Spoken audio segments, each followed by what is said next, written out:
Ladies and gentlemen, welcome back to the My Family Thinks I'm Crazy podcast. And with me today is someone who I've been looking forward to talking to for quite a long time. It's long overdue. We have with us Dr. Lawrence Edwards, and he is the author of The Path to Radical Freedom, Awakening Kundalini, among other books, right? Dr. Edwards, Yes. this is not your only book. And like I said, I'm very excited to have you on the show today. I just found out we're both in the same state. We're both nutmeggers. And yeah, what a great way to start this conversation. So for folks who might not be familiar with your work or your foundation, tell us a little bit about yourself, and then maybe we can get into your story and how this all came to be. Sure. Well, currently, a lot of my work has been focused on training people in meditative practices. And in order to do that, back right after 9/11, I had a private practice in New York and Westchester County. And because of the nightmare of 9/11 and how it affected that community, especially of so many people in the Trade Center, the World Trade Center, I was getting all these requests to stress management, coping skills, things like that. So I started a nonprofit to make meditative practices freely available, to be able to teach them and make them, again, freely available. And so Anamkara meditation, Anamkara is an ancient Celtic term, simply means friend of the soul. And so we've had this center. We had it in various places in Westchester until COVID hit. And then things had to change and we went online. Which actually made it more accessible to more people. So people can go to the anamkarameditation.org website. We have all kinds of free resources. I was telling you before, we have 150 odd videos up on our Anamkara Meditation YouTube channel. Again, all free, all helping people discover who are you beyond the mind and all the ordinary things that you might identify with.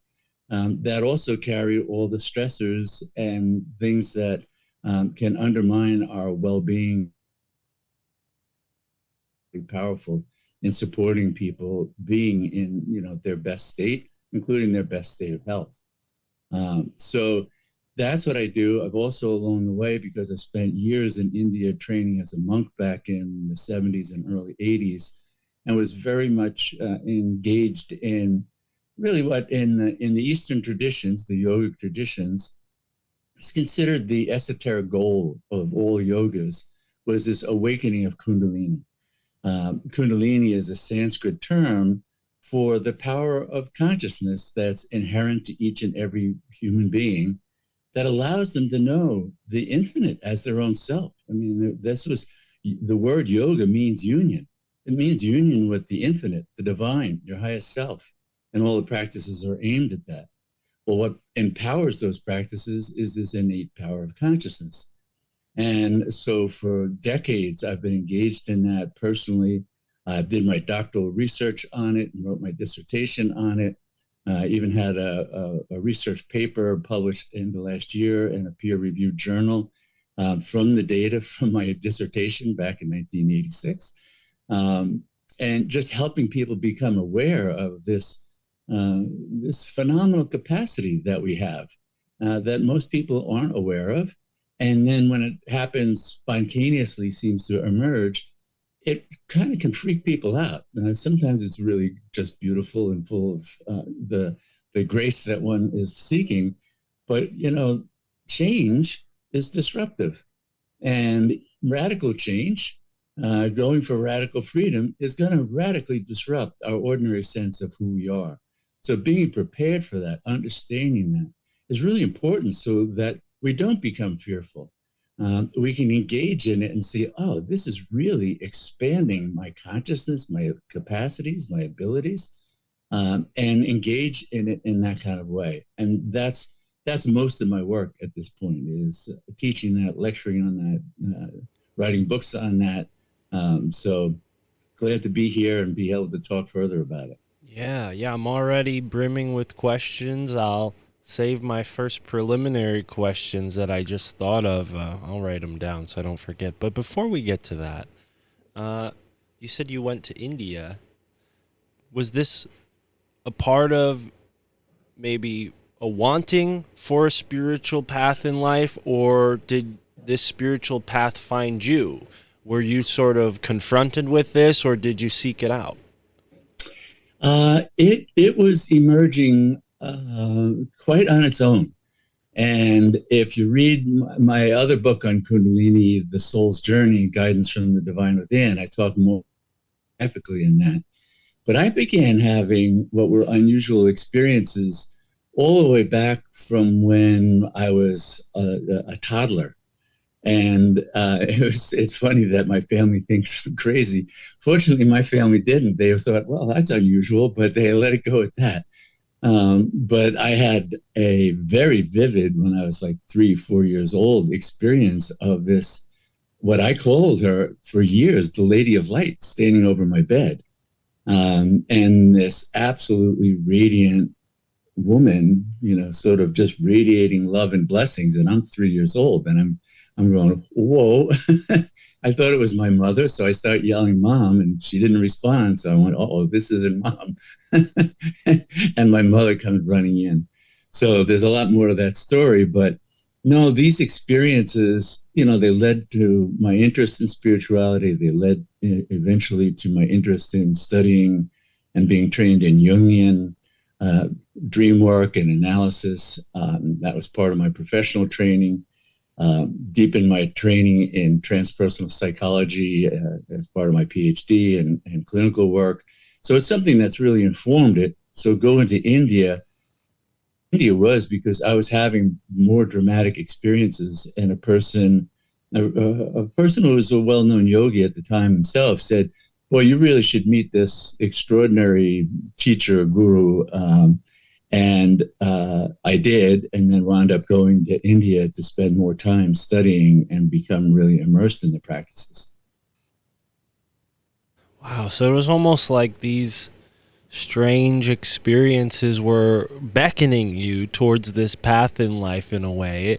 It's really fascinating, and partly why I asked that question is because I've noticed that there tends to be a group of people who are exposed to this type of phenomena, whether spiritual, whether paranormal, however they, see it from their perspective. Then there's, maybe I would consider myself the other group, which is people who are just absolutely fascinated and curious with this stuff and are seeking these types of experiences, maybe to a fault. Because I haven't seen any lady in light, and maybe that's because I'm trying too hard. But when it comes to your path, was there synchronicities along the way that led you to meet certain people like this guru who said, "Hey, you got to talk to this other guy"? Yeah. Yeah. I mean, and that's part of, the word synchronicity that was coined by Carl Jung. So part of my Jungian background was, first having noticed it before I knew the term of it, I just go, "Whoa, that was interesting." You just have these occurrences happen that are, synchronicity. They're acausal occurrences that have a meaningful relationship and not causality. And things like that would stand out, including like meeting that person, meeting other individuals later on, additional teachers, or coming across the right book, or the right person meeting me who needed some advice that I was able to give. So Jung, fascinating, because he said when you're becoming aligned with your highest nature, your true self, he called it the self with a capital S, and he said synchronicities become more and more apparent to you because this greater consciousness is having that sort of leading role in your life, and it draws the right energies, the right people, the right circumstances. Some are challenging. I mean, they're not all so wonderful. There are synchronicities that go with, "Oh boy, that was a tough one to work through, but I needed to get through that." So yes, absolutely, those kinds of events happen and continue to happen. It's a major indication that you're on I would say the right track, but I wonder if that is a step too far, because I feel like the greater consciousness, as you described it, that compels us with synchronicities, it, I think by default might have our best interest in mind, but there are other forces, invisible to us that may be interacting with us. When you had this experience of the lady in light, I imagine this was an altogether positive experience. I mean, from that young age, you might not have been reasoning much about what exactly happened until maybe later on. But were there any challenging experiences on that same level, or maybe confronting experiences that went along with this path that you're on? Well, yeah, that brings up a sort of a larger context for understanding it, and that's partly what's articulated in the yogic traditions around Kundalini. Kundalini is a Sanskrit yogic term, but it's for the power of consciousness, in infinite consciousness, divine consciousness, to know itself and to transform an individual. So it's also known as the power of transformation and revelation. It's synonymous with Holy Spirit, with Shekinah, with the great goddess, with the divine feminine in many different forms. And so the goal of yogic traditions and practices was to become attuned to that, and then go as one is following those both inner promptings as well as the synchronistic ones, as well as having a teacher who's attuned to that and help guide us, so that if we're getting lost in the mind, there's somebody going, listen, you might want to reconsider that. And that's a role of a mentor and a teacher, not an authoritarian figure. So that guiding energy isn't saying, oh, this is all going to be pleasant. They really emphasize the discernment between the pleasant and the good. The good is what's going to lead you forward to getting freer and more expansive and come to greater wisdom, greater fullness of your capacity for love, compassion, patience, kindness, all of that. However, along the way, we might move through some very unpleasant memories, call them karmas with people. And so the process of purification, which is how it's described in the yoga tradition, in mystical traditions in general. I mean, we're really, I'm much more attuned to calling it, the way of mystics, Kundalini being a specific language and context for understanding that. But when you get familiar with Christian mystics, Jewish mystics, Sufi mystics, you see so much congruence between them. But this process of clearing ourselves of the conditioned mind, and even just in this lifetime, the relationships that we may have formed that were based on fear or dependency, that they don't serve us, they don't serve the other person, they may have to go. And that can be a challenge. And we feel that process of having to let go of things that we were deeply attached to or identified with. And that's part of this process. So, yeah, we go through that. Yeah. Yeah, and I ask because I think a lot of people, they wade into these waters assuming that it's all going to be pleasant, when in fact we are tested and challenged, and sometimes the best things for us are the hardest to endure.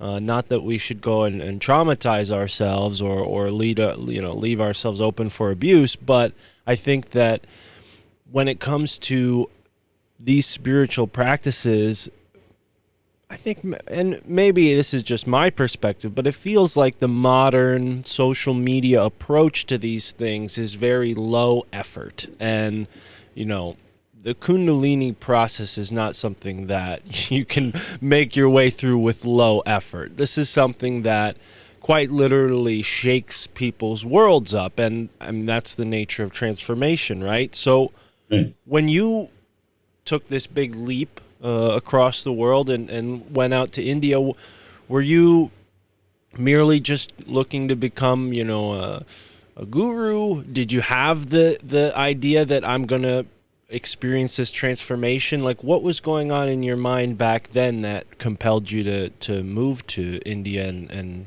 take on this endeavor?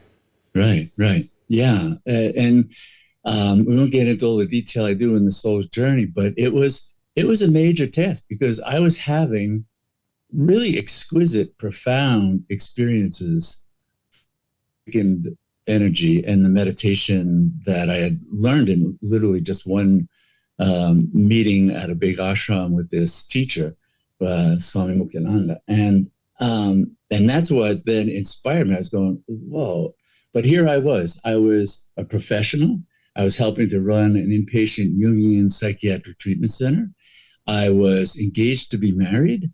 I was deep into a training program for both Jungian analysis and some other forms of therapy that would be part of my professional work. And these experiences were so dramatic that, here I am, just a guy who, grew up in the suburbs of New York, went, you know what? I've got to give this my all. I just feel like I've got to leave everything. I wasn't interested in becoming a teacher or anything. I just was interested in becoming completely immersed in this and free. And that's all. That's all I knew, and I certainly knew from the yogic literature because I had already been practicing for several years in Buddhist traditions and yogic traditions, so that I knew where this was headed. I knew the kind of yogic texts and Buddhist texts on the state of freedom, of nirvana, of what. And I was going, that's what I want. I want to live in that state of freedom. What comes after that, who knows? But I want to know that because, especially Buddha really articulated it beautifully, and it's often lost in how he's presented in the West. He talked about the four immeasurables: boundless wisdom, boundless loving compassion, boundless rapture, and unshakable, boundless equanimity. These are the closest you can come to describing this state of consciousness that we're capable of. And that, other traditions, the yogic traditions, would call God realization, samadhi states. And I was going, whoa, I've gotten just like a taste of that. And there's nothing in the world that compares to that. So that's why I went to India, was for that. And very interestingly, when I got there, I mean, literally when I got there, because I just sort of headed off on my own and said, I'll find this place, I'll find this teacher. It's the only source I know. I'm gonna go. I left my fiance in tears at the airport because I'm leaving. My mother and father, this was decades ago, they were still with us. They said, hey, do you really want to do this, Lawrence? Why don't you talk to your uncle? He's a Methodist minister. If you want to know God, maybe you should talk to him. And out of respect for my parents, I talked to my uncle. He was a nice guy. He said, Lawrence, he says, I wish you had found it through our tradition, but you're talking about this. It is so real and so profound. If this is what's moving you, I think, nothing should stand in your way. And when I got to India, I was immediately brought up, huge ashram, to this great master, and I do the normal of greeting and pranams and whatever. And he looks at me, he goes, why are you here? And I tell him, and I left everything. I said, this is all I want is God. I want that experience. I want to live that. I want to have little intermittent taste. I want to know this, live this, and serve that in whatever capacity. I'll sweep paths. I don't care. And he looked at me very compassionately, and I was very serious. And he said, you don't have to give up all that. There's no exclusivity. God embraces your entire life. And I was like, it was like stone curtains were falling away from my vision and my head. And because I was serious, but clearly I had wrong understanding. And so right away, this is a living teacher. They correct your understanding. And then there's a new level of freedom that happens. And I just went, wow, it, yes, he says, this is, and especially this age, he didn't go into it then, I learned it later, this age, householder sadhana, living in the world, is where it's at. This is the crucible for transformation. And this is the time when people who know need to walk it into the world, into everyday life, into the halls of power, government, their families, their relationships, everything. Bring that state into every place, everywhere, all times. And so, you know, I was so ecstatic at the time of him saying that. I was going, oh my gosh, but I just left my poor fiance. Maybe I should turn around and go back. You know, and one of my friends said, listen, you traveled halfway around the world, send her a telegram and you'll go back and spend a few weeks. So I did, and then stayed with that, stayed engaged in that, and stayed engaging in practices and deepening my studies. Actually left again another time. I wasn't entirely convinced. A year or so later, I was going, maybe I should be a sannyasin. And I went back again and left my, you know, this, by then we actually got married. I had left my wife, you know, for God. And she was like, we're still together. All right. So we've been together for 50 years. So we've weathered my storms of going off to find God when I should just be looking in my heart. But that was early on when I didn't know so well. And you know, but that whole path and the whole being that engaged and saying, no, this is what it takes. I mean, frankly, it's, if you want to know the divine, you don't dabble at that. You can do meditation. You can do meditation for peak performance training. And certainly I've taught that in corporations. I've taught it to individuals interested in that. And you can get by with, you know, the 15, 20, a half an hour, even an hour a day doing that and get very, very good health benefits from it. But frankly, if you want to know the highest, whether you call that your Buddha nature, your God nature, your Christ consciousness, I don't care what you call it, then you're going to dedicate every moment to that pursuit. Wow. That's such a powerful message, and I really appreciate you sharing it. And, you know, maybe this is just my notion, but when I think of an enlightened person or a monk, I think of someone who has removed themselves from the world, someone who is chaste, someone who is austere, someone who says no to the, you know, worldly pleasures. And I imagine that's a part of the process, but to hear that, no, you need to be in the world. This is the, you know, me paraphrasing the message you received, right? You needed to be in the world to really integrate this divinity, this enlightenment that you were, you know, approaching. Wow, that's incredible. And I think that's something that should really, you know, people should sit with, because oftentimes I think people, you know, leave that out of their life because they say, well, I already have so much going on. I have my kids, I have my husband, my wife, I have my house, my apartment, I have my car, my dog.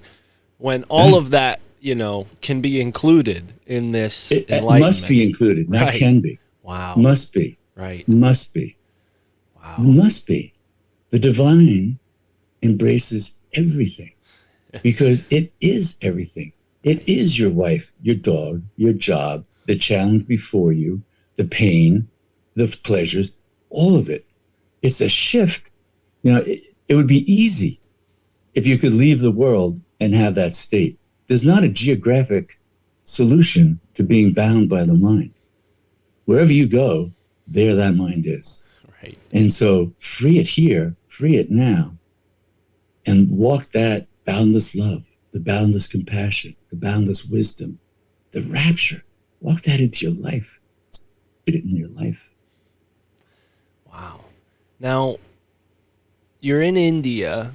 You received this message. Where do you go next? I mean, you know, do you start, you know, sitting and meditating? Do you go for a hike up a mountain? I mean, how does this process get undertaken? Right. Well, I was already a dedicated meditator, so I had a, you know, regular sitting practice, and the yogic traditions, and especially the ancient traditional Kundalini yogic tradition, not sort of the name brand that people will get more familiar with now, but the traditional form encompasses everything. But it also encompasses practices of sitting meditation, empowered mantras, chants, contemplation, study, shifts in attitude. You practice, what's my attitude towards this person? If my attitude is to this person isn't like they too are the divine, then I have to shift my attitude. Attitude is a practice. We just take attitude as like, oh, whatever my attitude is, I'm stuck with, or whatever. No, you practice it. You cultivate it. This is part of what mind cultivation is in Buddhist traditions, yogic traditions, mystic traditions, whether one's a mystic Christian, whoever. So you start to see that all these integrated practices, they encompass every moment of your day. And they have, sitting practice. So when I was living in an ashram for, months and months at a time, and I wound up managing one of the ashrams that was in Philadelphia and helping to run meditation centers in the United States for the foundation, that yoga foundation. Practices, it encompasses every day, which means that you start to feel that grace is encompassing everything about your life. Reflect back to you the presence of the divine, or reflect back to you your mind and what you need to let go of so you can feel the presence of the divine, because that's always there. If I'm not experiencing it, what's in the way? Oh, that would be my mind, my attitude, what I'm identified with. These are the real practices of yoga, not asanas or pranayama or things like that. No, this is about clearing the lens of the mind so we can perceive what's already there, the divine everywhere.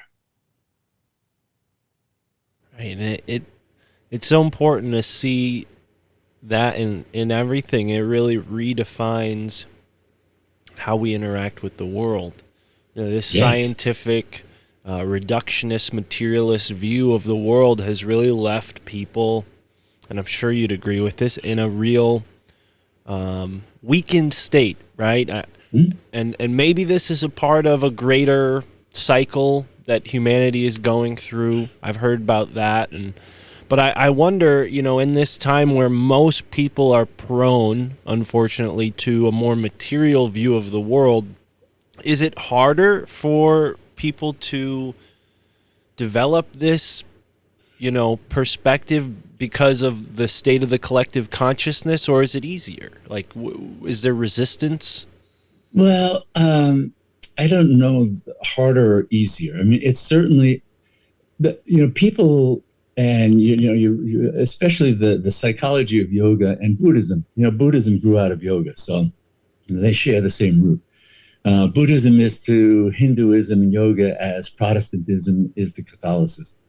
And so they share a very similar perspective, the different terms and different ways of viewing things. But they were talking about, the identification of the ego mind is with the material body, the roles it plays, the relationships it's in. So being grounded that for it, physical reality is all there is. That has been the conditioned human experience for millennia. What's happened, I think, with scientific materialism is, well, the successes of science, which are all good. I mean, scientific materialism has its right place and is very valuable. That it should be the only perspective or define what's valid as a viewpoint, that's where you leave the realm of science and go into scientism. And then that's not viable. But the materialist perspective has undermined for many people their spiritual beliefs, because in some ways their spiritual beliefs were immature. I mean, God was the God of the gaps. If I don't understand something, it was God. God did that. Well, then the scientists come along and go, no, that wasn't God. That was physics. That was chemistry. That was this, that, and that. And so the God of the gaps got erased. Well, if your only God was the God of the gaps, then you got to look around and say, maybe that was the limitation of my perspective.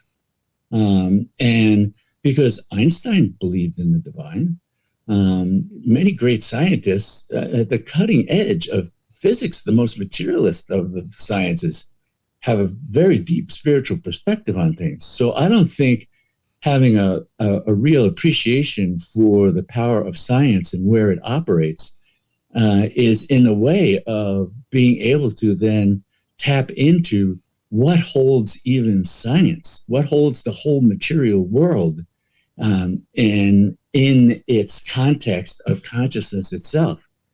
Because when you look at the work of Einstein, you know, Einstein's work was brilliant in terms of showing there is nothing material. It's all energy, right? You can't find a solid thing anywhere. It's all energy. The deeper they go, the smaller the particles. Oh, maybe that's a solid particle. No, it turns out it's just a string of energy. Well, that's what the yogis were talking about 3,000 years ago. Einstein's brilliant protege, Sir David Bohm, took it the next step. He said, not only is everything energy, that energy is consciousness. Now we're right back. The consciousness disciplines of the yogis, the Shaivite tradition, the Shakti tradition, they're exactly saying that. This is why many of the great scientists used to come to see Muktananda when he was in Oakland and the ashram there. They'd come over from Stanford and the university at Stanford, and they'd talk to them, and he'd be talking Shaivism, and they'd go, "Oh, we're on the same page." So if we have the right understanding, we can get past the limited mind. The limited mind can jam itself up no matter what. It gets caught up in the concrete nature of beliefs. And thinking concretely, well, that's a real danger for our mind. And concrete thinking, well, that's the basis of fundamentalism. It's the inability to take what's symbolic as pointing beyond itself. It's symbolic. Taking it as concrete and literal into fundamentalism.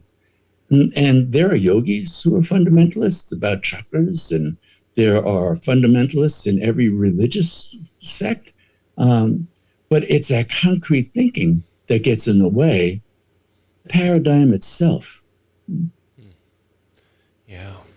I think that is, the materialism isn't maybe, as I was saying before, this pressing issue as much as fundamentalism is and was. I mean, yeah, this is something that I think if you look back in history, you find causing a lot of problems if we're going to put a cause behind something, right?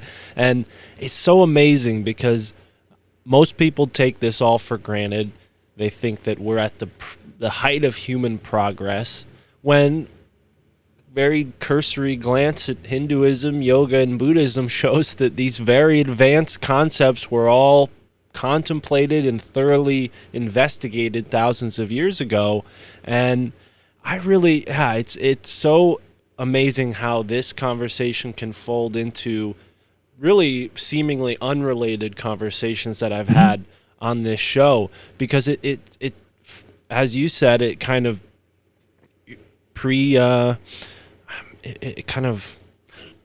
it's imminent, maybe, if that's the right word for it, right? It's imminent. It's something that, consciousness pre-emanates everything. It's a part of everything. It's the root. Right. But that's one of the differences, when we talk about a materialist perspective like science and the consciousness disciplines like the mystic traditions, and especially the Eastern mystic traditions.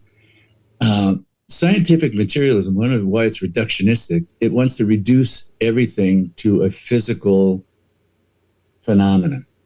And so it takes the subtle and says there's a physical gross level on which produces that. So think of a thought, a consciousness. Consciousness in science is an outcome of the firing of neurons. And so you're looking for a material cause for this subtle phenomenon called consciousness. The consciousness disciplines say, no, that's completely, you've got that backwards. Consciousness creates the material world. Consciousness is first. It evolves and produces as an expression of itself and its boundless creativity and its ability to know everything. Right. It knows it by becoming it, by manifesting it, by inhabiting it, by being it.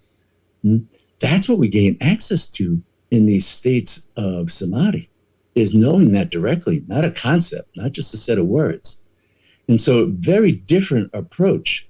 And so the consciousness disciplines go, well, materialism is a phase of understanding that the evolution of an individual's consciousness across lifetimes goes through that kind of materialist phase for many, many lifetimes, because it's part of what that individual's consciousness is exploring. What is it to be a man, a woman, cisgender, non-gender, to be a bug, to be an animal, to be whatever? They're very wide in scope to say, oh, we're exploring being everything. And then in that evolutionary process, we get to a point where we go, I've become it all. I've experienced it all. We don't know this consciously to begin with, but I remember I was something greater. And eventually we come to know we were that infinite consciousness that became all the particulars without losing its infinite nature. I want to know that infinite once again. That's where the soul, across this process of evolution across lifetimes, in the yogic tradition, the first part of going out and becoming forms is called the savriti phase, means taking on forms. Then when that ripeness happens and we're ready to awake and start to go, wait a minute, I think it's time to shed identification with all these forms. Then the nivriti phase, the no forms, letting go of forms, releasing forms, getting free of being identified solely with a form. That's what unfolds. And that's what marks the time in a soul's journey for that more and more expanded knowledge. Wow. Right. And I think within this technological framework, people trying to make sense of these things from one lifetime, they come up with ideas like, well, our subconscious predetermines our free will, and some people are non-player characters, other people, they're just kind of like background programming in your realm. And I wonder how this yogic perspective sees that, because it kind of feels to me like, people they're talking about an idea like NPC, non-player character in this, greater simulation, when could it be that this individual is experiencing that maybe very dim form of consciousness, dim from my perspective, but from that perspective of maybe just kind of going along with the 9 to 5, watching sports, not really contemplating their place in the universe. That may be the perfect situation for that individual in this lifetime. And then maybe the next lifetime they're, contemplating a little wider idea, right? Like, do you kind of get where I'm trying to angle at here? Because there's this whole conversation from folks like Sam Harris that, oh, well, we don't have free will and it's all just, consciousness, these nerves firing in our brain. What are your thoughts on that? Right. The sense of evolution in the soul's journey across lifetimes, and that's why my first book was The Soul's Journey: Guidance from the Divine Within. The Divine Within is Kundalini, so that's how that's all tied together in that book. And no, you can be fulfilling your exact soul's purpose by being a couch potato. Somebody else may have all kinds of judgments about that, but your soul could feel quite congruent. And that's not everybody has incarnated in this particular life at this particular time to know the infinite as themselves. That already presupposes a evolutionary process that has unfolded. And before it even becomes conscious of, I'm going to engage in a practice, the Eastern tradition say, even to become interested, even to, by seeming accident, to have walked past a temple while a chant was being done. They'll go, that's no accident. That soul was there at that time to hear that chant and hear that mantra. Whether they did anything with it or not, it's going to have an impact on their soul's journey. So they take a much wider view and a more graceful view that life is grace unfolding. And the soul's journey across lifetimes is held in that divine perspective, that your divine self knows just where that evolutionary process is now, what's coming to you now that's facilitating that, how that's going to unfold, and that, you know, that process will continue for many, many, many lifetimes. And it doesn't have to meet the judgments of somebody outside who may not have a very enlightened perspective. Right. Right. And yeah, I think that ends up being the case in some of these models or paradigms that try to say we're living in a simulation.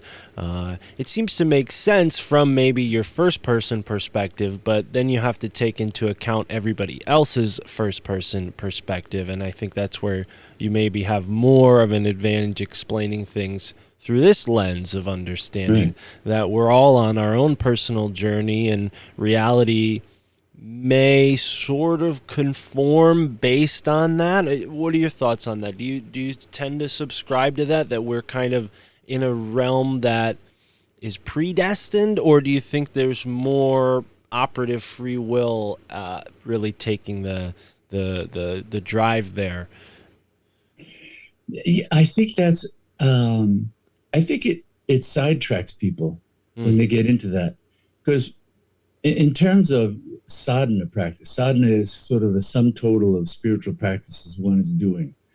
And so, like in Kundalini sadhana, yoga sadhana, even, you know, Buddhist sadhana, I had the privilege to study with some great Buddhists. There's a mental discipline around where does your mind wander off to, and what serve.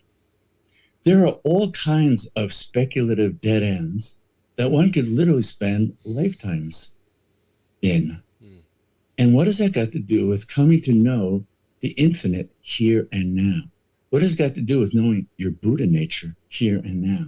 What has it got to do with knowing the divine as the fullness of your being here and now, and as all of reality? If I'm entertaining thoughts about, you know, is this a realm and we're all avatars and this and that, I am not fulfilling that intent to know. So the practices give a focus about intention and attention, because it's all about attention. In the end, it is all about attention. All practices make use of attention. And it's attention, attention, attention. Buddha saying, as you think, so you become. So watch your thoughts with care, he said. Of compassion for all beings. It's about where is our attention going and what's the intent behind it. And how does that open us to these boundless qualities that mystics across traditions have reported back to us? It's like having a longitudinal study that was replicated for thousands of years by great beings. That's the science of spirituality. They said, I'll follow this recipe. Where does it take me? It took me to the same place Buddha got to. Oh, it took me to the same place as Shankaracharya got me. You know, we're replicating the experiment by doing the practices, controlling the conditions, and then getting the outcome of this consciousness that embraces everything. So why do I want to throw extraneous contaminating principles into my experiment when we know, even from science, that derails the research? So we become discriminating about, where does my mind go? For what reason? What am I avoiding? What am I seeking? What am I going towards? My attention is the most valuable commodity there is. Your attention is the most. Why advertisers spend, you know, millions of dollars for 30 seconds of advertising time in the Super Bowl or something? Because they want your attention, and they want to manipulate it and get you to buy something with it. but it's because your attention is there. That's what they're paying for. So why give it away for free? Why give it away for nothing? Where are you doing? What's going on? Because as we think, so we become. So there's a yogic discipline around looking at what kinds of thought processes do we even entertain? For what purpose? In terms of being one pointed on coming to the highest for yourself. If we're just speculative, we want to be a philosopher. Okay, we can speculate about all kinds of things.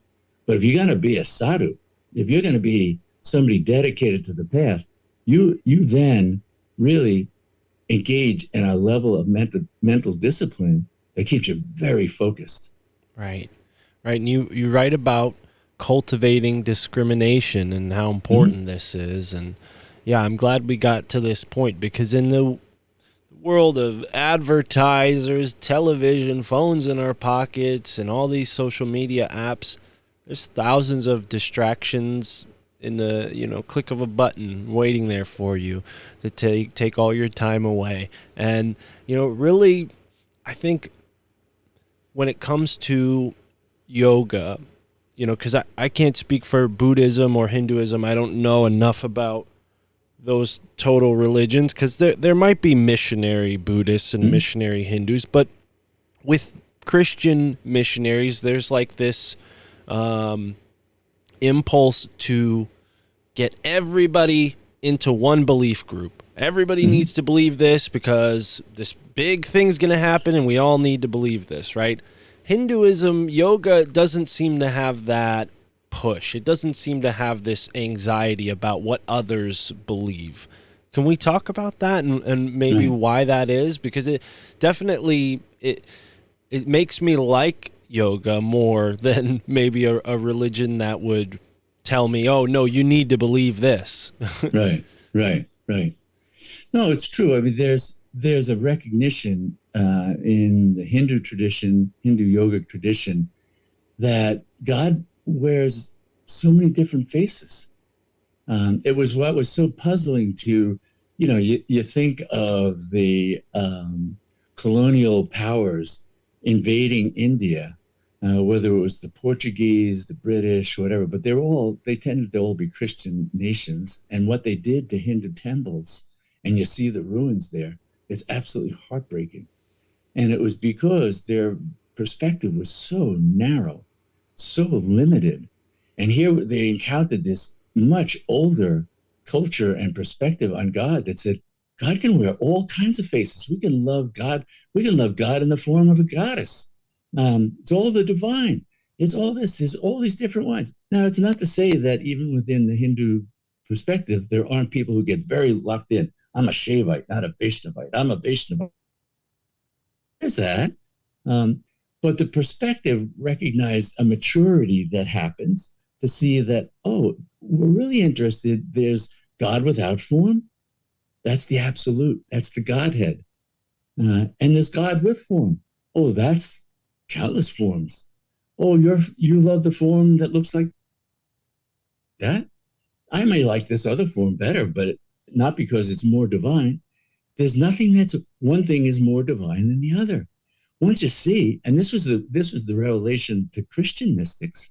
There's a beautiful poem by St. John of the Cross where he writes about how through grace, he was given the vision to see through God's eyes, literally. And when I saw through God's eyes, I saw all God sees is himself. God sees everything as God. There is nothing else. And then he laments in this poem, oh, why? Why hasn't my mother church taught this? Right? All there is God. That is the vision of mystics across traditions. When you come to know, all there is the one. If you have the glasses on that differentiate that into others, then you're hiding behind those glasses of delusion. Right. And this is the simple, beautiful truth that I really, I don't want to harp on it because I think that it's so eloquent, simply put, but it's something that's there at the end of seemingly every mystical path. And, maybe anthropologists want to call that, oh, well, that's some sort of diffusionism. You're just trying to see everything as the same.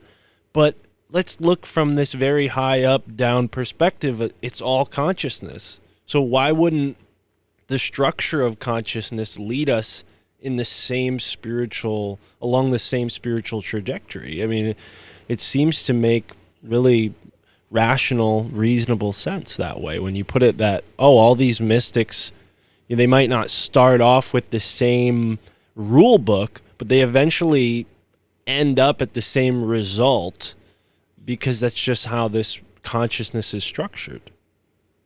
It's because it is the very nature of consciousness. Right. And once you get past the differentiating, limiting aspects that are mind and enter into this universal field of consciousness that we can call God, we can call the transcendent function, we can call it the transcendent self, we can call it Brahman, we can call it bodhicitta, we can call it Buddha nature. You can call it all different names, but the experience, that's what the mystics wanted everybody to have. That's what the yogis and the Buddhist traditions, they're all about the lived experience. They're about, no, this is here now, lived here now. You live it here now. You come to know it here and now. You don't rely on Buddha who knew it 2,500 years ago or some other yogi knew it, 200 years ago. You, Tatwamasi, thou art that. It's one of the major mantras, what's called a Mahavakya, great statements from the ancient Vedas, from the Hindu tradition. Thou art that. That is the infinite. Thou art that. You, that's your nature. That's what they want us to know. Everybody to know. Everybody has the innate capacity to know. That's what Kundalini relates to, is the innate capacity to know that. It's a Sanskrit term for it, a yogic term for it. But we all have the innate capacity because we are that consciousness. Right. Wow. Yeah, this is exactly what I was hoping to get into in this conversation. It's one of these topics that is, it's a big topic, naturally, but it's something that, whether you're Christian, whether you're Muslim, Buddhist, Hindu, if you look deep enough, you will find this truth in your religion. It might be, it might be under many layers of obfuscation or layers of, rhetoric, but it's there. It's there for sure. Oh, yeah. And I've had the good fortune, the privilege to, in my various programs I've been invited to teach nuns, rabbis, priests, even a few Native American chiefs. And they're all going, oh, this is just like our tradition. Oh, this talk about. Right. Have the automatic dogmatic defensiveness and could let that understanding in and go, this is the same. This is fabulous. We're all talking about the same thing. The divine is everything. We should then relate to it as that. We should see it, know it, and then relate to it. This was my life relating to the divinity in each person, in the environment. How can I violate a person? How can I violate the environment when I know it's divine? Right. Now, yeah, and it's interesting because it feels like over the past 200 years, as the world of information expands and we all have more access to each other, more access to every piece of information, it seems like this is a physical representation of something that was already within us. Can we talk about the Akashic record and how, because I hear people maybe throw this term around a lot and I don't quite know if they know what it means when they say, it's like this internet of things in your consciousness. How true is that? Is the internet in a way like a sort of physical manifestation of this akashic record? Right. Well, I think it's important to step back and, Akashic record, meaning that, and it's tied into people's paradigms about there's no free will because it's all in the Akashic record. And if it's already written down what's going to happen 600 years from now in the Akashic record, then the path to there can't be altered, and therefore you don't have free will. Um, and we have to have an understanding. Again, this to me taps into how concrete people get in their thinking, including their concrete thinking about Akashic records, about these, what are metaphysical concepts, not physical. Concrete thinking is okay for the physical realm, metaphysical and symbolic, different form of thinking. And this is really important, and especially, given the modern psychologist Jean Piaget. And Piaget did a lot of research on the nature of cognitive development in human beings, and he was able to delineate through the research as a child's growing up how they move through different phases of cognitive development, and there's a level at which and the population of how many people achieve the higher levels gets smaller and smaller. So concrete operational thinking, that's more for the general population, is caught in that symbolic thinking.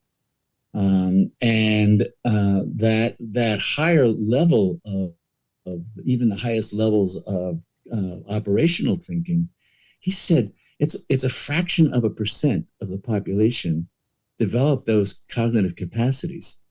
And so they're interpreting things through the limitations of their cognitive framework and looking at things concretely and limited in their ability to understand symbolism.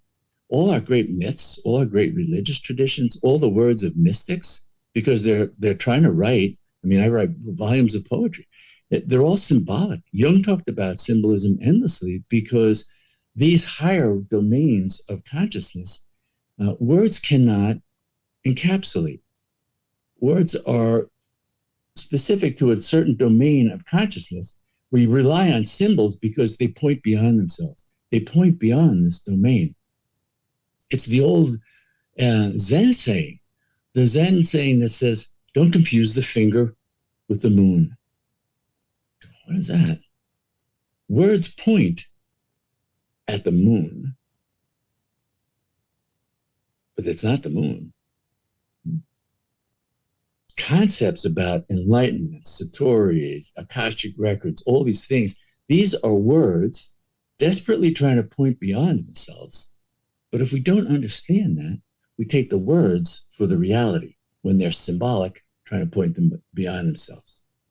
So to really understand that level of consciousness where things already are fully present here and now, like Akashic records, that actually takes an entire shift in our state of consciousness. That's why a lot of these kinds of understandings in the yoga traditions, the Buddhist traditions, they're not worth talking about because they'll only create confusion. You'll just spin around and spin around and spin around, engendering fear on one hand or despair on another or whatever because of the misinterpretations. Why don't you come to know the infinite? And then you'll know directly for yourself. And then you'll also know it can't be spoken about. But you'll be free of fear because you'll know directly. And that's much of what goes on to me around people's discussions about free will, Akashic records, and everything. It's people taking very concretely something that's beyond the ordinary mind's understanding and not doing the work, frankly, to shift your state. Enter the state where you can know this. You're not going to know it by speculative thinking. You're not going to know it by reading this author or that author. If you don't change your state and come to know who you are beyond all boundaries of mind and body, you will not know those truths. That's just the way it is. Right. Right. And there's a path to understanding this stuff. And as you said, it doesn't come through just sitting around speculating about it, which I may be guilty of on this podcast. This is something we do a lot on this podcast, is just speculate. It can be entertaining. It can get people's attention. Right. But, you know, I'm a sadhu, actually. And a sadhu is just about one thing. Are you moving towards direct knowing or not? Right. And in this moment, is this going to take you closer to knowing the infinitude of your being or not? Right. Well, and I think that's maybe what people have been asking themselves listening to this conversation. And naturally, Kundalini might come to mind about, you know, going direct. So let me lay this out for a moment. I've heard from multitudes of perspectives on this. I've read about it. I've read your work on it. But it seems like the Kundalini force, this energy, is something, as you're kind of describing, it's something that you work towards. You work towards cultivating. You work towards the experience of it. But I've heard other accounts maybe where people, and you're shaking your head no, so I'm already off to a bad start, but I'll let you correct me in a moment. I've also heard experiences where people are just struck out of nowhere with this intense heat, and they say, well, this must be a Kundalini experience, and there are other reasons why they come to that conclusion. So now that we're here, let's talk about this, because I think a lot of people have misunderstandings about it. Yeah, because even, you know, again, if we're to root it in the tradition out of which Kundalini comes, even have heard about Kundalini already is a sign that that energy of consciousness is stirring in you. Your interest in transcendence, your interest in going beyond the mind, even if you're not expressing it in yogic terms, is already the ripening process and the stirring of this power. Now, when it begins to more dramatically awaken, and that can happen spontaneously or as a result of various practices. I mean, many of the yogic practices were done to try to, in a sense, hasten the ripening process. There's a natural ripening process, and then you get to a certain point, you go, well, can I make it happen a little faster? Okay, if I, you know, chant this, meditate like this, maybe it can. And it's more like, oh, you're putting yourself out in the sun more. You know, if you want to ripen your tomatoes, keep them in the sun, right? That sun of grace is the light of yourself. And the practices help you remain in that. And so they help ripen you. So this spontaneous awakening happens. And that can happen for people even without having known about it in this lifetime. So in the yogic tradition, there's a term called the yogi brashta. And it refers to a person who began doing yoga sadhana practices in a lifetime, didn't complete it, didn't become enlightened, free. So all the benefits of that carry over to their next lifetime. Well, they'll proceed on there, and maybe awakening happens. The notion is, in some lifetime, this power, this innate power to know the infinite as yourself, that is the key to the highest attainment. It will awaken. But in successive lifetimes, you get closer and closer. You may begin having then the spontaneous reemergence of that, or the spontaneous first emergence that you're aware of that happening. It can be dramatic, it can be subtle, it can be very disruptive, especially if a person had no idea that, you know, who they are. For most people, if you ask them who they are, well, they'll talk about the nature of their roles they play, their body, their relationships, all these things. You know, I'm a man, I'm a woman, I'm a professional, I do this, I do that, blah, blah. And that's the ego mind. The ego mind thinks it's the only one home. Now, this power of consciousness itself starts moving, you're used to, my hand only moves when I say, move like this. You start having what are called Kriyas, what happens in spontaneous movements in Kundalini active people. They'll go into mudras, handshakes, body shakes, all these kinds of things can be happening. And the ego mind's going, wait a minute, I'm not doing that. What is this? I'm freaking out. If you don't have the understanding to hold it and say, oh, that's grace unfolding. Look at you. That's fabulous. And it wasn't just unique to yogis. That's happening in other spiritual traditions. The Christian tradition, Quakers. Why were they called Quakers? They quaked. They were having Kriyas. Shakers. They shook. They were having Kriyas. Speaking in tongues. But all these things are Kriyas. So they're known. St. Francis of Assisi was known to levitate. They used to have to hide him at certain times. So these kinds of manifestations of this innate power of consciousness are known in other traditions. They're very explicitly talked about in the ancient Kundalini and yogic traditions. And so, yes, you can suddenly, what to the mind seems spontaneous out of nowhere, because the ordinary mind, what do you know about your past lives? What do you know about the evolutionary process that your soul has gone through for the last 100 lifetimes? Not the last million, we'll just say with 100, maybe the last 10. Not accessible to most people. So when something as a result of that happens in this lifetime, we go, oh, that came out of nowhere. It never comes out of nowhere. Wow. Yeah, that's such an interesting point you make, and I really am glad you made it, because we take this perspective we have for granted, and yeah. Oftentimes don't even consider that there were 100 lives before that. And I can't say for sure why I resonate with that, and I know that to be true. I know if I talk to reincarnation, talk to my grandmother about reincarnation, she would say, well, I'm going to heaven. I'm not, there's no other life for me. And that's fine. I'm not going to argue with her. She's in her 90s. But it does seem like, even from her perspective, she's got this sort of mysticism, because, she grew up in a rural area in Canada. She went to church pretty much every week of her life. And she and her past husband, my grandfather, who passed away a couple years ago, they both have had, and he had, when he was still alive, these very strange dreams where they would sort of seemingly communicate with their relatives who had already passed.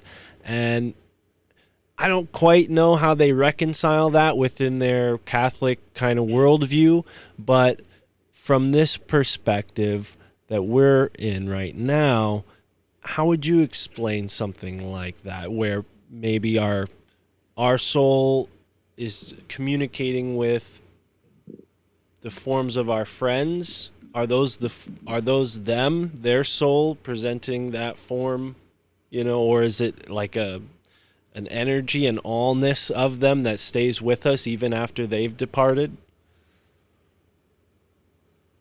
Well, it can be a number of things. It can even be how deeply we took them in, and they are part of our unconscious dreams. I mean, Jung would write about that, and how the psyche, and through dreams, is trying to communicate with us, and the larger psyche than just the ego mind. And so that dreams, Jung looked at dreams as sort of a royal pathway to greater knowledge and wisdom, especially about our own individuation or evolutionary process in this life. And that it summons up in dreams people who constellate a particular meaning that's important for us to reconnect to and understand. And so we can understand, and then on that level, we can what's the energetic as it has moved on to incarnate in another lifetime, and so it's taken another form. But here's a problem for the poor mind. The mind is a linear instrument bound in time and space. Remember what Einstein said about time and space? They're part of this domain. They're not all that is. Time and space come in together. Consciousness, when we talk about the eternal, that is beyond time and space. It's all encompassing. It's not, eternality isn't a long time, it's beyond time. And it holds the linear timelines within that. So this is very hard for the poor mind to sort of contemplate or get a hold of, because it's a linear instrument for working in time. It's how the mind was, in part, its purpose is created. But think about the book on my bookshelf. The whole book exists in this moment. Every page, every word, everything. Can you just grasp the book all at once? No. You have to read it word by word.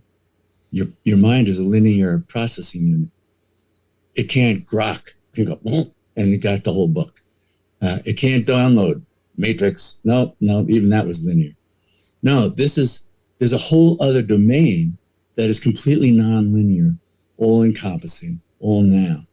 And it's literally inconceivable. It's literally unimaginable to the mind. And that's why we have to leave. That's what the great mystics talked about. Meister Eckhart, great Christian mystic. So you know what the last obstacle to God is? God. That's what he said. What do you mean?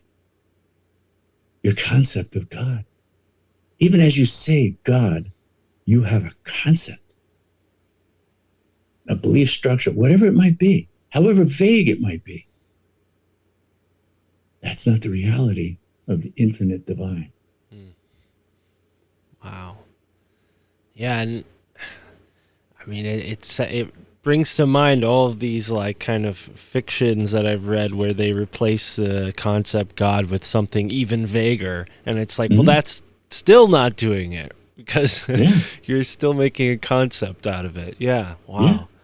That's so incredible. And that's why, especially, well, I think it both the yogic, Hindu, and Buddhist tradition. Buddha was especially,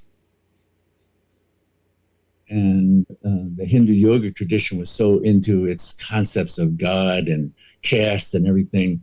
He really, turned everything upside down. And he was like, no, nothing, not even nothing is it. Because even nothing brings to mind something. It's concept of nothingness. Right. That is negation of everything.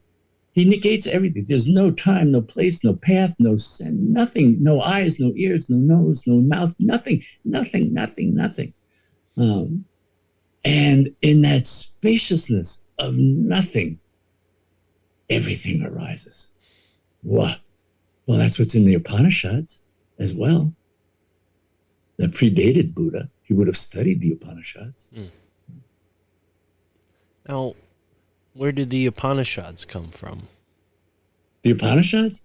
They came from sages who entered that state and then made their vain attempts, and they knew it was vain, to write down, first orally. The Upanishads was an oral tradition for thousands of years, and then wrote them down, to try to give pointers, hints. This, you got to go beyond the absolute. Is beyond it all. And so those ancient Upanishads, well, that's the source of the Vedas. That's the source of Vedanta. That's the source of Advaita. But it came because these sages, who literally, using innate power of consciousness, went beyond it all and had the direct experience, and then did what they could to leave a trail of breadcrumbs, and basically said, this is all it is, breadcrumbs. So when you get to the end of the trail, that's really the beginning. Keep going. Right. All right. Well, I want to pause for a second, and we'll be right back in a moment, folks listening. Channels. We're recording again. Great.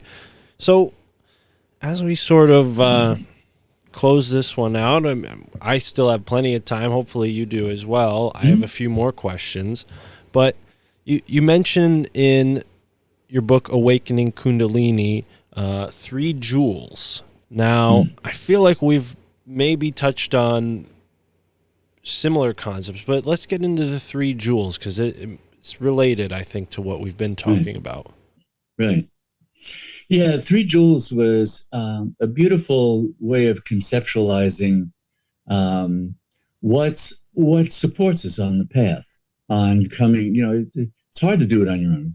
All you got is yourself. You go do it on your own. But Buddha, and that's where the notion of the three jewels comes from. He was a brilliant teacher, and he articulated something that we can see in other paths. But by calling it the three jewels, he really highlighted. And he said these three gems for being able to progress towards coming to know the fullness of your sublime nature.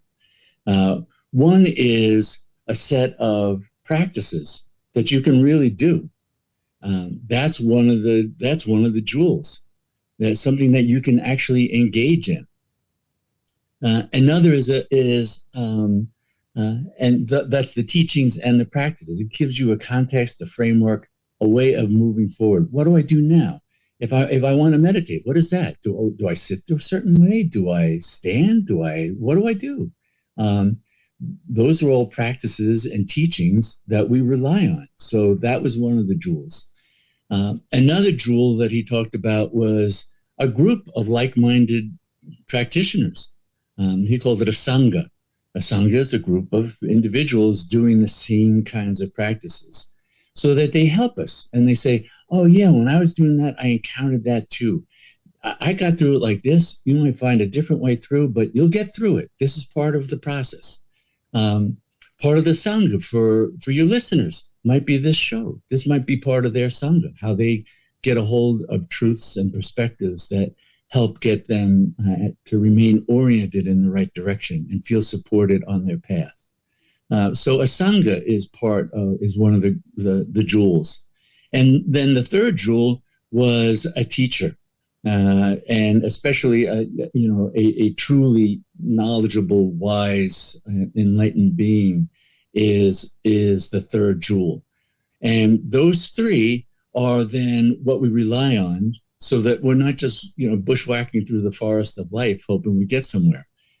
These help orient us, support us, and you have a mentor that says, or a guide, just like if you were trying to follow not a well-known trail, you'd want a guide.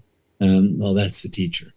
So he also talked about it like the three legs of a stool.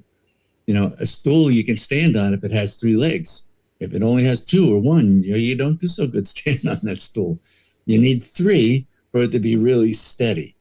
So his way of teaching was to say, these are things that really help you to be steady in your engagement in your practice, to become most successful, to make the best use of your time and attention and get the outcome you're seeking, this highest truth, this highest understanding. And that's where the three jewels, or the three legs of a stool of sadhana, was communicated. Yeah, and I think this applies, outside of a spiritual practice, in many different Yeah. aspects. Those three legs of the stool keep us supported. And I set that up because it does seem like there are dangers associated potentially with opening yourself up. And I wonder what your thoughts are on this, because, without that mentor and the other two jewels, the group of people to kind of keep you grounded, it does seem like there is a solitary path that some take that can lead them astray and open themselves up to certain darker influences. And you write about in Awakening Kundalini how when we, start growing our light, that light is shed on our shadow. And Jung writes about the shadow self and how we have this other side of ourself that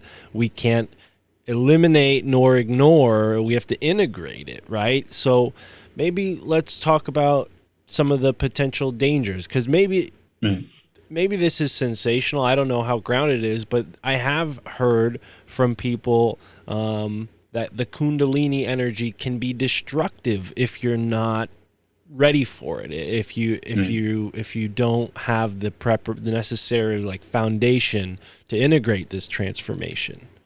Right. Well, that would be a myth gladly dispel immediately. I mean, Kundalini is known as the power of grace, the power of revelation and transformation. So it doesn't, if it destroys something, it's because it was an obstacle. Now, if your mind was really attached, that you're going to have an argument with Mama Grace, but she's going to go, I'm sorry, honey, you signed up for going to the top, and that's where I'm taking you. So we have to have that understanding that with the awakening of Kundalini, again, that difference between the pleasant and the good, that transformative process is going to have some unpleasantries along the way. The unpleasantries are always a reflection of where we're bound, identified, caught, limited, and often unconscious about how binding that limitation is. That's part of how attached we are to it. So that absolutely, Kundalini is grace unfolding, revelation, transformation. Now, when we talk about the mind and the shadow aspects of mind, those are those, dissociated, hidden aspects of ourselves from this life and past lives. They're the components, but there's also positive elements in our shadow. Jung wrote about this as well. Shadow is really a way of talking about what are we unconscious of. Now, a lot of things we push into our unconscious or were pushed in as we were growing up were things that were negative or things that our parents thought were negative. And there's people who had talents and their parents didn't like that they wanted to be a musician, and they forced them to suppress it and went into their shadow. Well, that may call for being reclaimed and redeemed and brought up. That's their talent for that. So there are very positive things that can be in one's shadow as well. It's the negative things that cause us issues. The ways that we may harbor or how we act with anger, irritability, discord. How do we deal with that? How do we deal with impulsivity? How do we deal with various kinds of impulses? These can all be wrapped up in shadow and illuminated by Shakti in the process of awakening and unfolding and saying, hey, look what's going on. And even I was with one of my teachers, this Kundalini master, and an old disciple of another guru came to visit him.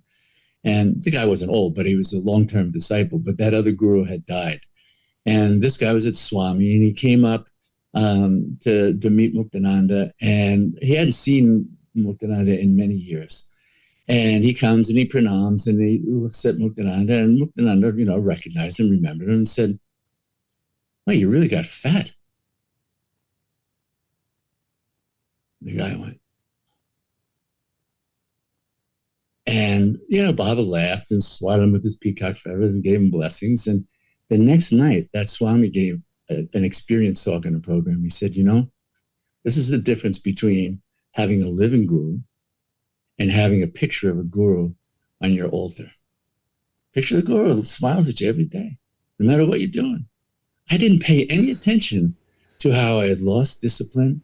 I was overindulging in many ways, one of which shows up in how I'm overweight. I got fat. I'm a yogi. What was I thinking? I wasn't. I got caught in my own samskaras, my own patterns. Right? And he got free because it was pointed out to him. Right. Wow. Yeah, and that kind of is where I was leaning towards next, because there are these vices in the world. I've been thinking a lot about this lately, is my use of cannabis, and how at first, when I first encountered this plant, it was a sort of a fountainhead of spirituality in many ways. I would smoke it and I'd become interested in all these topics, and it was a very enlightening experience.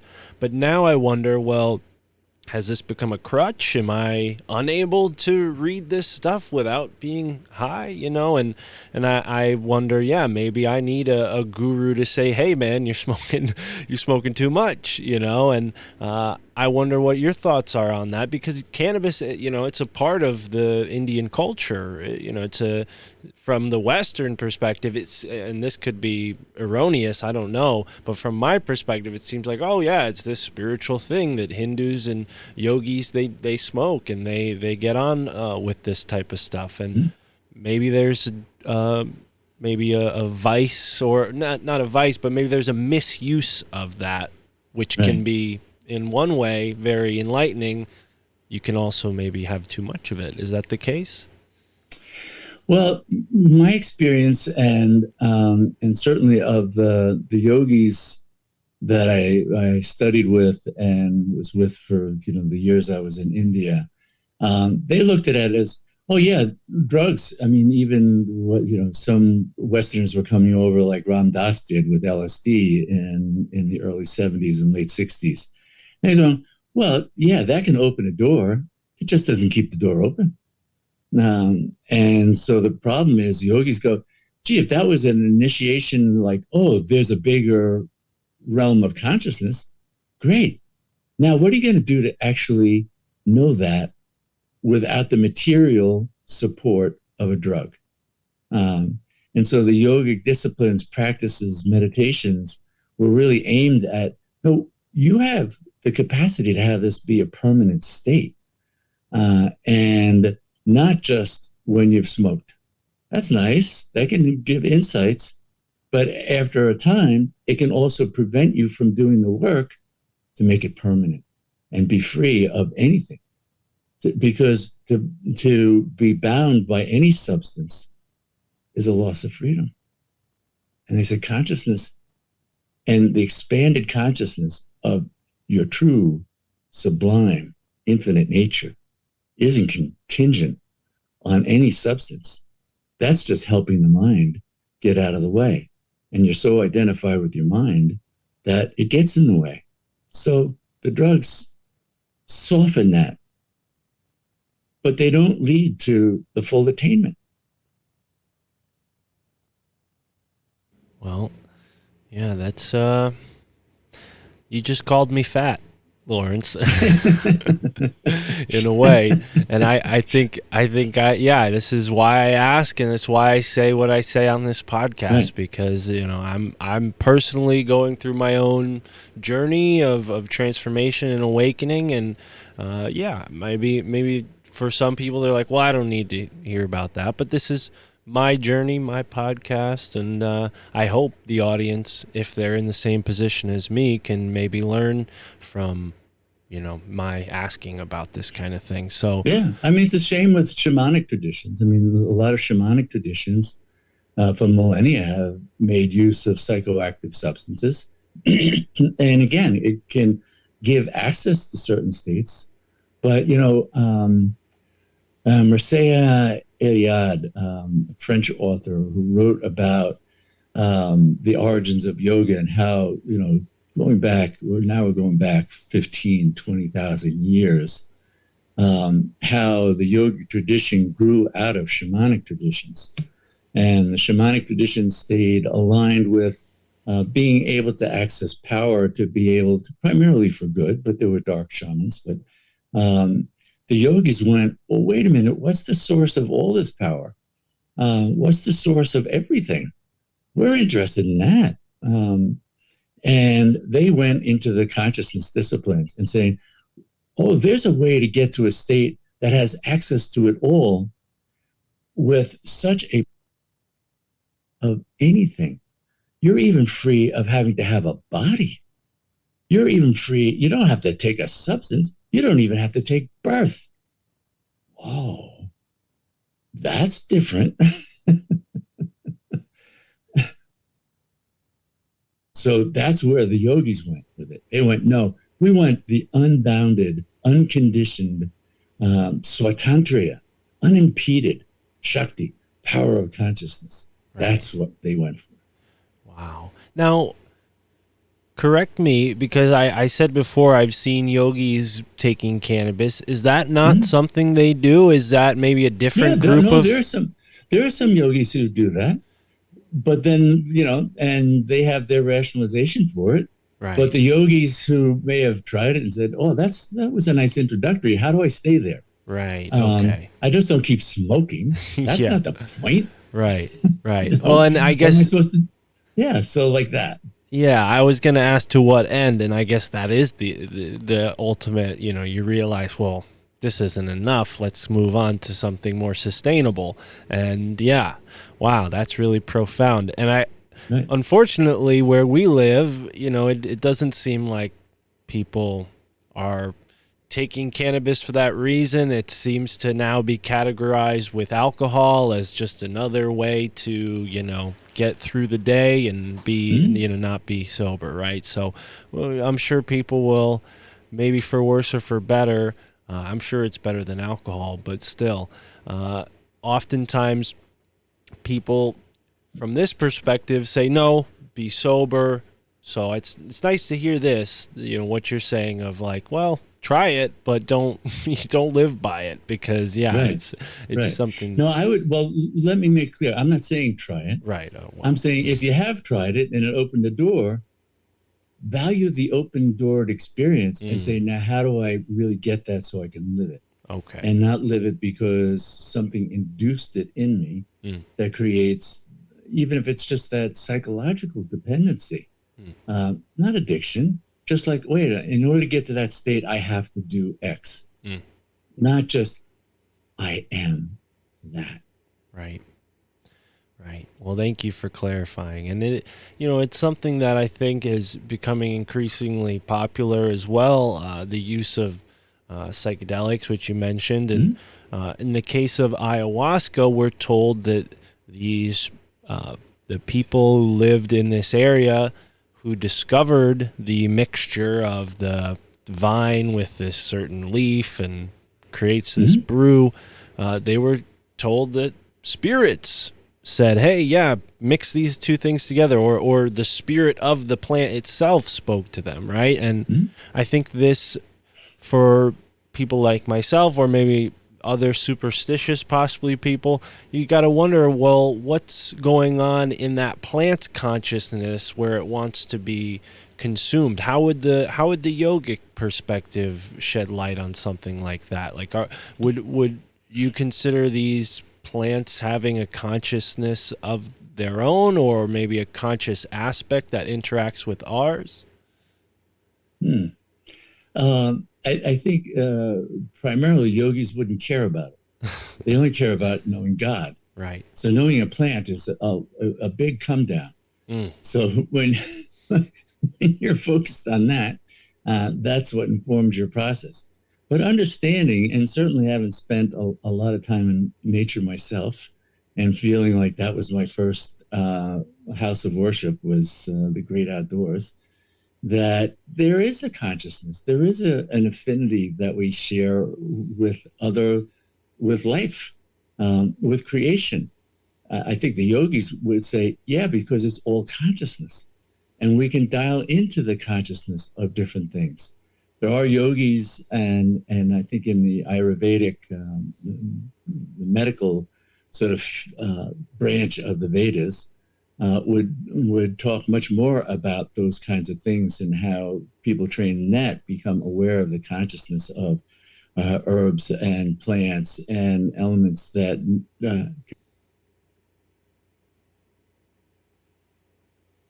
doesn't seem to me inconceivable for being able to, in an altered state, have a different sense, a different way of communicating with plants, with nature, with reality. That certainly happens when we alter our state, even without a plant. I mean, states of unity awareness in meditation, you feel a communion, you feel unity with everything. There's a oneness, even while you can see differences. I can see there's a tree, but at the same time, I can have the absolute felt notion, sense, reality. I am that tree as well. right. Right.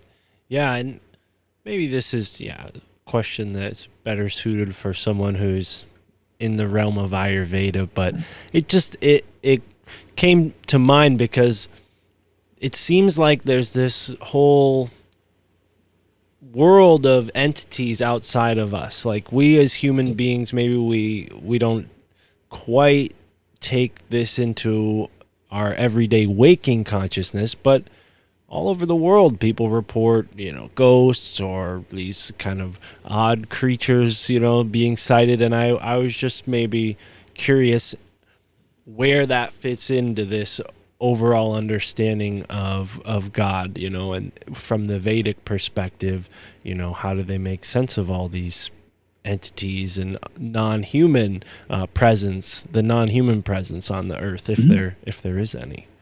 Right. Well, they recognize them. Again, they're one pointed on. I'm not interested in that. I'm interested in the one who gave birth to it all. Right. But they recognize it and even do practices. So in the Tibetan Buddhist tradition, if I was doing, a retreat or a program informed by that, especially, but often anyway, because I studied and practiced in it, ghosts. There are these entities, these consciousness locked into contracted form, but not physical form, that wander the realms. And they're considered hungry ghosts because they're so hungry. It's said they have a stomach as big as the ocean and a mouth as small as a needle. So they're tortured by this ravenous appetite and this inability to take in what would fill them. It's a beautiful depiction of many humans as well. But in recognition of that, because compassion is the forefront of Buddhist practice. If you're doing practices, they say, well, it's going to attract the hungry ghosts, and they might disrupt the practice. So what you do is you go to the four corners, or the four quarters of the compass, and you put out offerings to the hungry ghosts that will feed them at the level that they can be fed. And there are particular kinds of substances or mantras and things that you would put out. So you're not rejecting them, they're not evil. You have great compassion because they're tortured by their hunger, and they are seeking to be fed. So you feed them so that they don't disrupt the practices that are here for the humans that have shown up, and all the Buddhas who have showed up to bless that. Recognition that there's a continuum of manifestation of consciousness across domains, elevated domains as well as contracted toxic domains. But that creation isn't, again, just what the human experience of being in this physical form is. There's a recognition that there's a continuum of manifestation, including different beings and different realms. Right. Yeah, and I appreciate, letting me indulge in these kind of questions, because it's not often that I get a perspective like yours on the show, and there's tons of things that I think can be explained from this perspective. Of course, I mean, I've had experiences with that. There was a woman who I got to know when I was running actually it was a Jungian-oriented psychiatric treatment center in Litchfield, Connecticut. Oh, wow. So years ago when I was living up in Litchfield, and there was a person who had some very unusual experiences. And when she heard I was about meditation and everything, I was the vice president and assistant executive director of the place, and she was a kind of a junior summer staff. But she heard about it. She confided in me. She says, well, I don't think I'm crazy, but maybe you will. But I keep seeing this horrible, disfigured face coming out of things. I'll open a closet and this face comes screaming out at me. Or I'll open the dryer and this face comes screaming out. And I'm completely freaked out. I'm afraid I don't know what's going on. And I was like, oh my gosh, we can look at that in any number of different ways. But let me just sit with that. Let me just, my training and perspective is open the doors of wider consciousness, like in meditation, and see what happens. And I was living in Philadelphia. I was commuting back and forth as I was doing my doctorate at Temple University. I was down in Philadelphia, and a couple of days later, I'm in meditation, and that a face comes screaming at me like that out of the darkness of, the void of meditation, this screaming face, and comes right at me, and then just goes right by my face. And I went, that's interesting. I called her a day or so later, and I described, because she hadn't described it, and I described the look of the face. She goes, that's it exactly. And I said, Now to me, that face, it looked terrified. It was certainly terrifying to that woman, but seeing something coming screaming out of nowhere, that would be terrifying no matter what it is. Right? But meditation makes you very steady. When Buddha talked about unshakable steadiness, peace, equanimity, he meant unshakable. So the next day I'm going into meditation. The same face comes screaming out at me. Only now it's stopped right in front of my face. Right there. And it was terrified. It was in such pain. I just sat looking at it. My heart went out to it. And in that meditation, in a sense, I reached my hand its face, just very lovingly. And it was gone. Next day I called the woman, she goes, it's gone. Wow. It's just gone. Wow. That's beautiful. And I think it's so informative, and, Halloween is tomorrow, so maybe that's why I'm asking about this kind of stuff. But, people generate so much fear in those sorts of situations, and to face that encounter or that experience with love and compassion, maybe that's exactly why we're being confronted by these beings, so that we can help them in whatever situation they're in, and from their realm, and the fact that they're interacting with us, wow, that's really incredible. And, it brings to mind, I think, this whole idea of how fear is this like egregoric entity, and hate can even be this way. I was reading this book by Charles Fort, and one of the explanations Charles comes to is maybe it's hate. Maybe these weird things that are happening to people is like some sort of hate or jealousy manifesting physically somehow. And he comes to that conclusion, as he usually does in his book, just kind of like throws it out there and lets it sit. And now that we're talking about this, I'm like, yeah, maybe that's something that goes on where, you get these emotions that sort of, they grow and grow, and they just want to be resolved. And if the person generating them can't resolve it, it like goes to other people who are then maybe given the opportunity to resolve it. But wow, yeah, this is really a really unexpected turn in our conversation that I do appreciate you sharing that anecdote with us. And it's, and it's in the Eastern traditions especially, but I think all mystic traditions, Christian, Sufi, yogic, meeting all reality. You're meeting God. Meet it with love and compassion.